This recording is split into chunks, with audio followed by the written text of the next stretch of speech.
მაყურებელს მადლობა მოწვევისათვის და ამ თემაზე საუბრის შესაძლებლობისათვის. საქმე იმაშია, რომ ალბათ ეს კანონი ჩვენ აქამდე უნდა გქონოდა მიღებული. და რასთან გვაქვს ახლა საქმე შევეცდები ძალიან მარტივად და საზოგადოებისთვის გასაგებად ახსნა. მე ვიცოდი რა ამ თემაზე უნდა გვესაუბრა, წამოვიღე საქართველოს კონსტიტუცია და მინდა ციტირება მოვახდინო. კონსტიტუციის მესამე მუხში წერია, რომ საქართველოს უმაღლეს სახელმწიფო ორგანოთა განსაკუთრებულ გამგებლობას მიეკუთვნება. და შემდეგ არის ჩამოთვლილი სხვადასხვა საკითხები, რაც მხოლოდ უმაღლეს სახელმწიფო ორგანოთა განსაკუთრებულ გამგებლობას მიეკუთვნება და მათ შორის G პუნქტში წერია სახელმწიფოს თავდაცვა და უშიშროება. E პუნქტში წერია საგარეო პოლიტიკა და საერთაშორისო ურთიერთობები. ეს იმას ნიშნავს, რომ არა მარტო ის სახელმწიფო ორგანოები უნდა იყოს უმაღლეს ორგანოთა სტრუქტურაში, რომლებიც ახორციელებენ თავდაცვას, უშიშროებას, საგარეო პოლიტიკას, საერთაშორისო ურთიერთობებს, არამედ ამ ფუნქციების განხორციელებაც სახელმწიფოს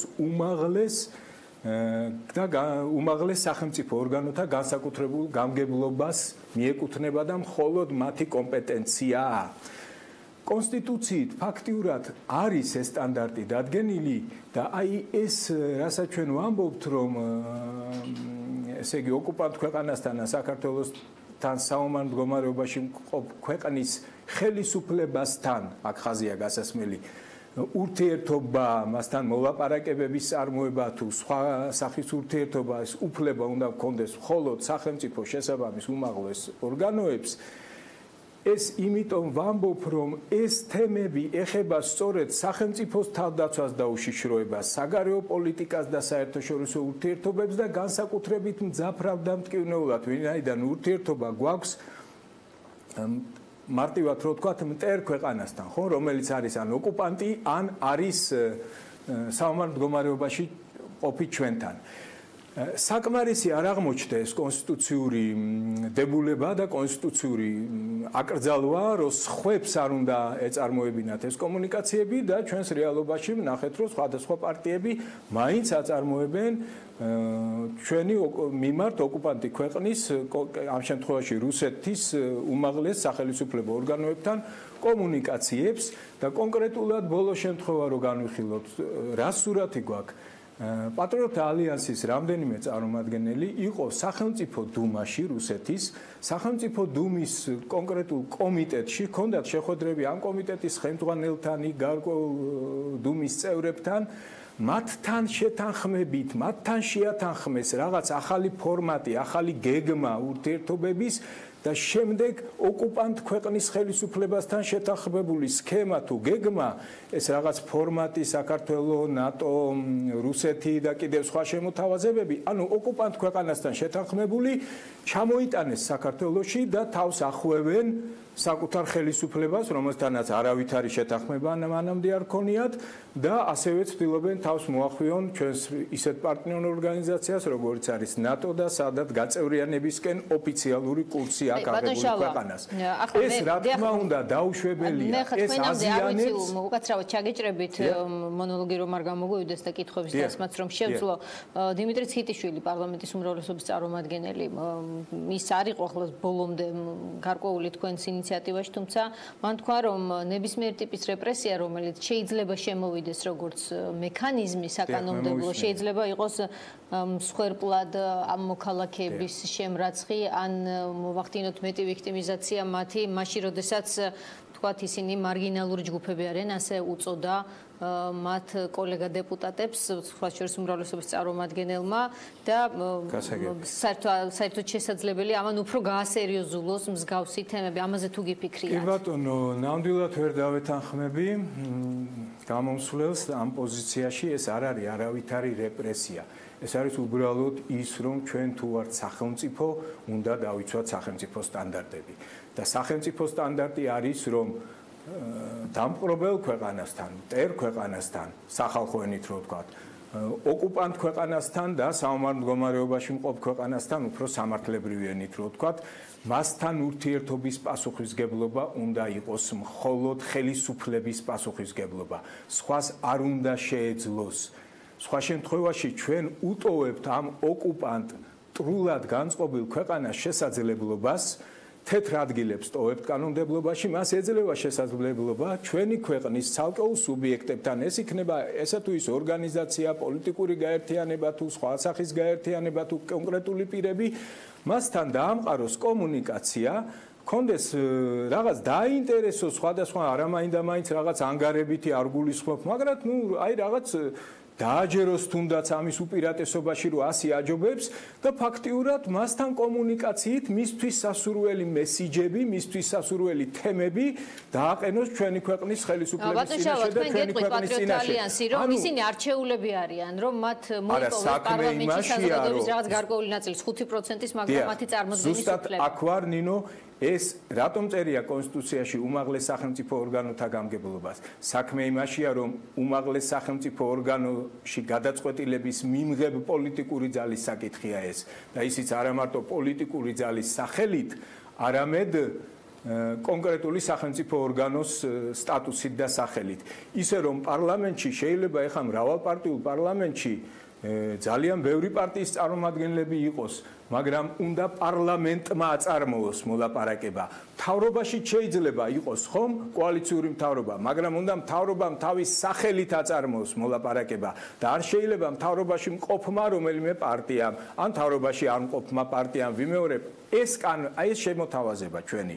მე მინდა საზოგადოება მიცოდეს, მიმართულია არა საქართველოში არსებულ რომელიმე პოლიტიკური ძალის ან გაერთიანების თუ ადამიანის და ფიზიკური პირის წინააღმდეგ, ეს არის ოკუპანტი ქვეყნის წინააღმდეგ ჩვენი ქვეყნის ინტერესების დასაცავად. მას არ უნდა დაუტოვოთ ეს შესაძლებლობა, რომ შეცდომაში შეიყვანოს თუნდაც ცალკეული სუბიექტები ჩვენი ქვეყნის, ეს იქნება პოლიტიკური პარტია თუ ფიზიკური პირი თუ სხვა ორგანიზაცია და ოკუპანტი ქვეყნის ინტერესების შესაბამისი და საქართველოს ინტერესების საზიანო რაღაც ინიციატივები, რაღაც ფორმულები თავს მოახვიოს შემდეგ აი ამ სუბიექტების მეშვეობით ჩვენს ქვეყანას, რასთანაც გვაქვს საქმე მარტივად დავინახოთ მეგობრებო და საზოგადოებას მიმართავ, რასთან გვაქვს საქმე პატრიოტთა ალიანსმა რაღაც ფორმატი შეათანხმა რუსეთის დუმასთან, ოკუპანტ ქვეყანასთან და იმ ფორმატს ისეთი აგრესიული სახით, როგორც არის შიმშილობის გამოცხადება და ასე შემდეგ, სურს იმ ფორმატის თავზე მოხდება საკუთარი ქვეყნისათვის. მე არ ვამბობ, რომ პატრიოტთა ალიანსი ეს სურს რუსეთის სიკეთე და არა საქართველოსი, მაგრამ ხომ შეიძლება რომ პატრიოტთა ალიანსი ეშლება, ხომ შეიძლება სხვა შეეშალოს, ამისგან აზღვევს ზუსტად სახელმწიფოებრიობის ის სტანდარტი, რომ ესეთ ვითარებაში ურთიერთობა საომარ მდგომარეობაში მყოფ ქვეყანასთან, ოკუპანტ ქვეყანასთან უნდა იყოს სახელმწიფო შესაბამისი უფლებამოსილების მქონე ორგანოს პრეროგატივა, მისი კომპეტენცია და არასხვისი და აი ამას ეხმიანება თუნდაც ის მარტივი ის, რომ საომარი მდგომარეობის დროს რატო ხდება კონვენციით გათვალისწინებული და შესაბამისად კონსტიტუციით გათვალისწინებული ადამიანის მთელი რიგი უფლებების შეზღუდვა.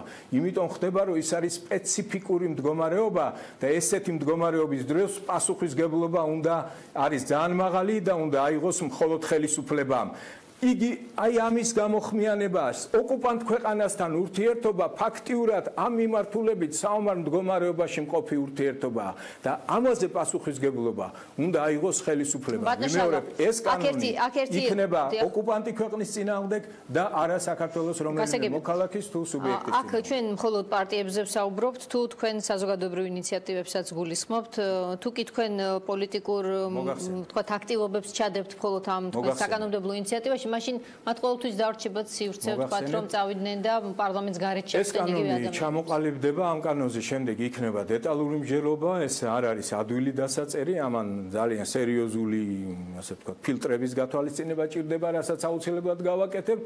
საქმე იმაშია, რომ აქ არის საუბარი მხოლოდ ოკუპანტი ქვეყნის ხელისუფლებასთან კომუნიკაციაზე. ეს არ უკრძალავს არც ერთ პოლიტიკურ ძალას, პარტიას, კონდეს კომუნიკაცია სხვა ქვეყნის პარტიასთან. კი ბატონო, თქვათ, ნებისმიერ პარტიას შეუძლია რუსეთის სახელისუფლებო პარტიასთანაც თუნდაც კონდეს, მაგრამ პარტიული ურთიერთობა უნდა კონდეს. გოსდუმაში კი არ უნდა მიიღოს გოსდუმის კომიტეტის თავმჯდომარემ და დუმის წევრებმა. უნდა შავიდეს ეს პარტია იმ პარტიასთან სტუმრად და ილაპარაკონ პარტიულად. აი შემდეგ პარტიულად ჩამოტანილ რაღაც მესიჯებს სხვა წონა აქვს. და რუსეთის უმაღლეს ხელისუფლებისგან წამოღებულ მესიჯები სულ სხვა არის. იგივე თქვათ კულტურულ სფეროში ახლა რუსთაველის თეატრს რო კონდეს თქვათ მოსკოვის ან პეტერბურგის რომელიმე ღმერთმა დაგვიფაროს ამის აკრძალვისგან პირიქით ეს უნდა წავახალისოთ მაგრამ აქ საქმე არის უნდა აიკრძალოს ხელისუფლებასთან ურთიერთობა და ეს პასუხისგებლობა უნდა აიღოს საქართველოს ხელისუფლებამ და არავის სხვას არ უნდა ქონდეს მეორე ამ ეს დათქმა კონსტიტუციაში გვაქვს არ გახდა საკმარისი კონსტიტუციის ეს დებულება ხომ იძულებული ვხდებით რომ სისხლის სამართლის წესითაც ამ აკრძალვაზე წავიდეთ სისხლის სამართალში არის ნორმები ახლა თქვათ 319 მუხლი 319 თითქოს გარკვეულწილად ეხმიანება და ამას ითვალისწინებს მაგრამ უფრო ზოგადი ხასიათის არის და მეორეც ერთი ორივე ეს ნორმა ითხოვს აუცილებლად განზრახვას რომ საქართველოს ქართულმა სუბიექტმა უნდა იცოდეს რომ ეს ქვეყნისთვის დამაზიანებელია და მაინც ჩადის ამ შემთხვევაში ასე არ არის საქმე ჩვენ გვთავაზობთ რომ შეიძლება არც იცოდეს არ კონდეს განზრახი ბრალი და ცუდის გაკეთების სურვილი საქართველოს მიმართ მაგრამ თავად ეს ქმედება უნდა იყოს დასჯადი ვინაიდან შეიძლება მოატყუოს ეს ოკუპანტმა ქვეყანამ და დააჯეროს რომ ეს არის ზუსტად კარგი საქართველოსთვის და სინამდვილეში საზიანო იყოს ისე რომ განზრახი ბრალის გარეშეც უნდა აიკრძალოს ესეთი ქმედება მე არ მინდა ახლა სამართლებრივი დეფინიციებით დავღალო საზოგადოება ეს არის პრინციპი ოკუპანტ ქვეყანასთან და საქართველოს მიმართ საომარ მდგომარეობაში მყოფ ქვეყანასთან ურთიერთობის პასუხისგებლობა უნდა კონდეს მხოლოდ საქართველოს ხელისუფლებას და არავის სხვას. არის თუ არა მოთელილი ეს საკითხი ხელისუფლებასთან უმრავლესობის რაღაც ჯგუფებთან მაინც დიახ მოთელილი ეს ხო არ იქნება ფუჭი ინიციატივა საფუძველშივე განწირული როგორ ფიქრობთ თქვენ იქ იქნება ძალიან ბევრი არგუმენტი ვთქვათ გამოხატვის თავისუფლების თვალსაზრისითაც და ასე შემდეგ ანტიდემოკრატიულ კანონად ხომ არ ჩაითვლება ეს აი ამის სასარგებლოდ რა არგუმენტები გაქვთ? ჩვენ მზად ვართ ოპონირებისთვის, რა თქმა უნდა, ჩვენ სერიოზულ დასაბუთებას ვაპირებთ ყველაფერი ამისა. რაც შეეხება გამოხატვის თავისუფლებას, მე მედიაში მოვისმინე ხა მართალია ტელეფონით არ მქონდა დრო გზაში ვიყავი. გუშინ მთელი დღე, მაგრამ ესეთი გამონათქვამები, რომ თითქოს რაღაც გამოხატვის თავისუფლებას ეს არანაირად არ ეხება. ვინაიდან ეს არ არის აზრის თავისუფლად გამოხატვის შეზღუდვა. ეს არის კონკრეტული მოქმედების აკრძალვა, რომელიც არის დამაზიანებელი საქართველოს სახელმწიფოებრივი ინტერესებისთვის და არ არის გამართლებული არავითარი ლეგიტიმური მიზნით, ხომ? უფრო მეტ სამართლებრივ წიაღსვლებში არ წავალ. ისე რომ გამოხატვის თავისუფლება სულ სხვა ფენომენია და სხვა საკითხია, ამ შემთხვევაში აქ სხვა საკითხებთან გვჭირდება ზღვარის გავლება და სწორად ფორმულირება ამ ნორმის და ამ აკრძალვის. რაც შეეხება ეხა ხელისუფლებასთან ფუჭი ხომ არ იქნება.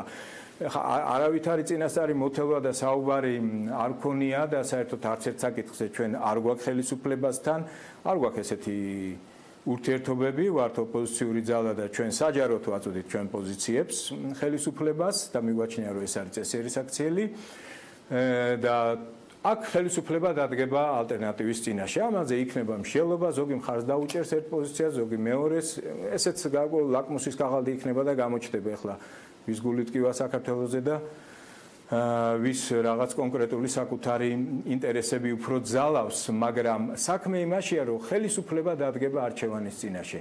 მან ან უნდა მიიღოს ეს კანონი, როდესაც ის იქნება კარგად დასაბუთებული და ფორმულირებები და გაუძლებს ამ ოპონირებას და ამით ჩვენ თავს დავიზღვევთ და წავართმევთ შესაძლებლობას ვიმეორებ ოკუპანტ ქვეყანას გამოიყენოს საქართველოს ცალკეული სუბიექტები საქართველოს ინტერესების საწინააღმდეგოდ.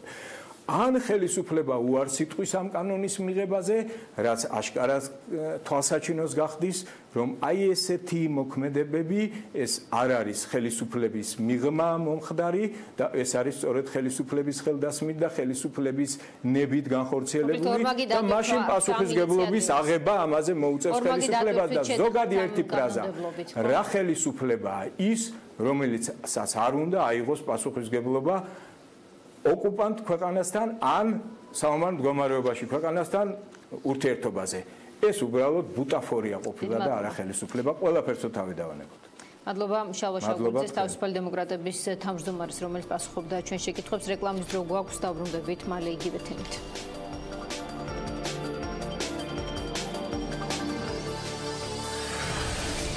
დეველოპერული სამშენებლო კომპანია Green Construction წარმოგიდგენთ Mandarin Garden Batumi ზღვიდან 800 მეტრში ეკოლოგიურად სუფთა კომფორტული ხარისხიანი საზაფხულო ვერანდით დახურული ავტოსადგომით საკუთარი 120 კვადრატული ეზოთი და რაც მთავარია მყუდრო გარემო მოქმედებს უპროცენტო შიდა 24 თვიანი განმადება დამატებითი ინფორმაციისთვის დაგვიკავშირდით